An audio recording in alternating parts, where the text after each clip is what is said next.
Evening all, here I am at work on Friday the 11th of December, and Dan Morgan's been pestering me to do a bit of a rugby confession for this event next Thursday. Been racking my brains what to think of, what can I talk about that's legal, won't incriminate anybody, that's not too embarrassing, won't hit the local papers, won't cost me a few quid, etc.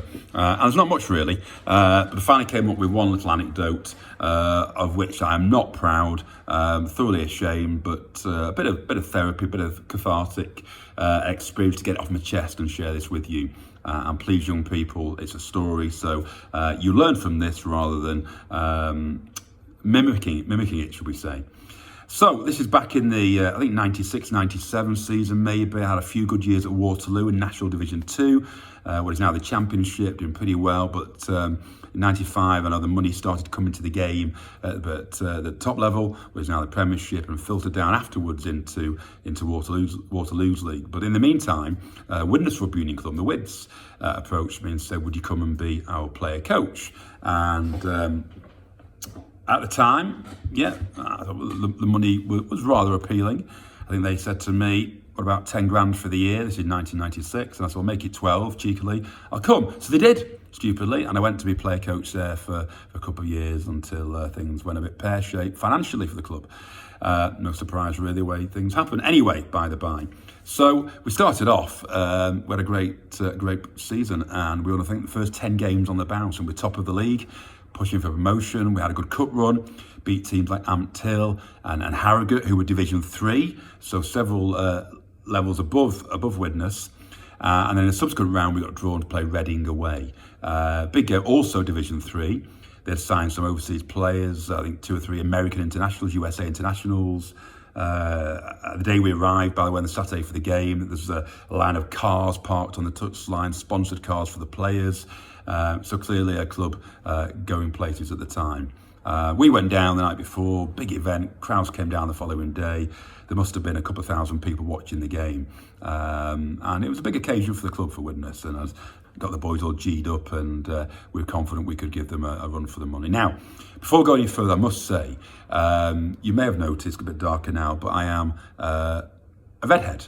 A bit of a ginger by birth, by genetics, and with that comes a certain predisposition to losing one's temper in many ways, and even the odd act of violence on the rugby field. So I sympathise with other redheads, and we've often been picked on by referees because we stand out.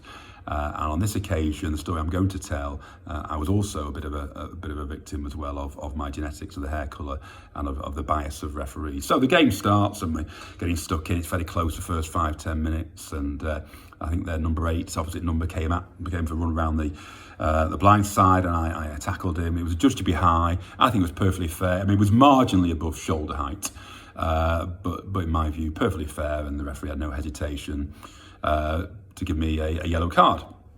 You take it, don't you, to set the scene, the first stall out the start of a game. Game progressed, and I have to say, unfortunately, it became quite clear pretty quickly that we weren't a match for this very well drilled outfit of several leagues above us, and 30 points down within the first half, I think it was, and deep into the second half, I think we steadied the flow a little bit. Got near the line, pressing actually, on a few occasions we got near their line, we were pressing. There's a ruck on the floor, one of their guys comes the wrong side, and back in those days, dads will be aware, and older players, you could actually shoot somebody, you could ruck them out the back. Perfectly part of the game. You can't put feet on people now, probably quite rightly. But the referee, who was a little bit unsighted, suggested that rather than shoot somebody, I kicked him in the back. Whether that was his bias against redheads or against northern teams, I don't know. But having had the first yellow card, pulled out his pocket, second yellow, red, off you go. Unfortunately, this took place on the far side of the pitch from where the dugout was, and the changing room had to walk across the full width of the pitch. As I got near the touchline, I could hear this rhythmic off, off, off, off, off from the baying Reading crowd, of which must have been 400 or 500 people down that far side alone. And as I approached the touchline, of course, at this stage, with this chanting, you've got two options. Option one, probably the sensible one, you keep walking with your head bowed in shame and humiliation and ignominy, and go straight to the changing rooms, get changed, keep a low profile. Or you could stop, look around the touchline and say with an expletive, come on then, who wants it? Unfortunately, I opted for option 2. There could have been a riot and further chanting, but the whole crowd fell silent, including my mum and sister, who were in the middle of all that and probably just wanted to cover their heads in shame and embarrassment. If any of you have seen The Life of Brian, where there's a stoning and somebody throws a stone, the guy said, who threw that? Who threw that? And it wasn't me. It was a bit like that.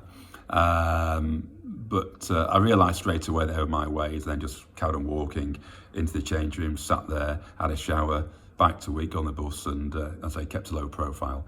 And if only that were the end of the story. 2 weeks later, of course, you get summoned to the disciplinary. Now, I'm used to more formal ones where there are a few in Leeds or Manchester somewhere, national level. I say used to them, I heard about them. This one was a local Lancashire affair. Lancashire RFU Witness been a Lancashire club. Upstairs at some pub in Walkden, went along, shirt and blazer on, tie, and with a committee member for Witness. Went upstairs, several guys behind the table there, the committee, all the Lancashire ties and blazers on, all very grey and drinking a glass of sherry or whatever. And sit down, Mr. Bealey. First question from the chair. Can I ask you, do you think you deserve to be sent off? Very flippantly said, well, I can't imagine anybody suggesting they deserve to be sent off, surely. And the guy had glasses on and he just put them to the end of his nose and said, well, actually, Mr. Bealey, most players coming here are very remorseful and very apologetic and realise the error of their ways, unlike your good self.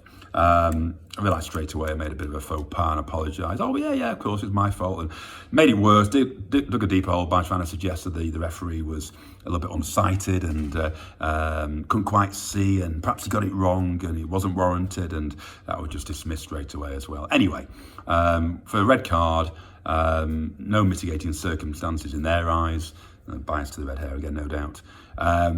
They gave me an automatic 4-week ban for the red card, and take that, a bit of a rest, and got up to say goodbye and thank the committee. Sit down, Mr. Bealey, sit down. We're not finished yet. Do you not realise that when a red card is issued, then all previous yellow cards are brought into play and add to the suspension? And I said, oh, right, okay. And the guy's looking through his notes. And so how many weeks altogether, I ask? Look at the notes, well, there have been a further 8 yellow cards. With the 4-week for the red card, you will be facing a 12-week suspension. Disappointing to say the least, and it cost me about $2,500 in coaching wages at the time. But you live and learn, as I said at the beginning to all those young people. Do as I say. I'm a coach, I'm a parent, I'm a teacher, and therefore hypocritical in the extreme. Learn from your mistakes.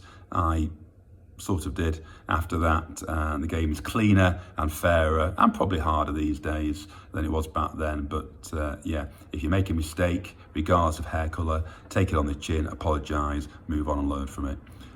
Thanks to the guys who organised this evening. Have a great night. It's a great club. Hopefully some sight of rugby pretty much in the new year. Let's keep training hard and working hard, and let's keep going from strength to strength. Okay guys, have a great night and have a happy Christmas when it comes. Cheerio.